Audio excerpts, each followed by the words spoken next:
Ya, jadi hari ini DPW Partai Nasdem Provinsi Sumatera Selatan melaksanakan rangkaian kegiatan hari ulang tahun yang insya Allah pada hari ini merupakan hari terakhir kegiatan.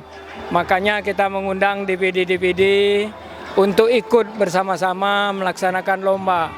Walaupun lomba ini sangat sederhana, tapi kami laksanakan demi keakraban.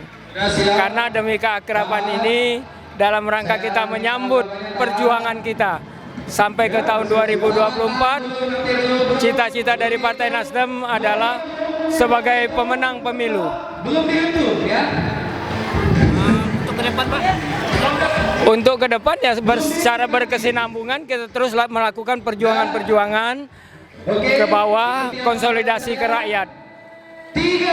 Tambahannya, Pak? Saya rasa cukup itu karena kita sudah melakukan semula dari tanggal 21 kemarin sampai hari ini. Hari ini mungkin hari puncaknya. Ya. Terima kasih, Pak.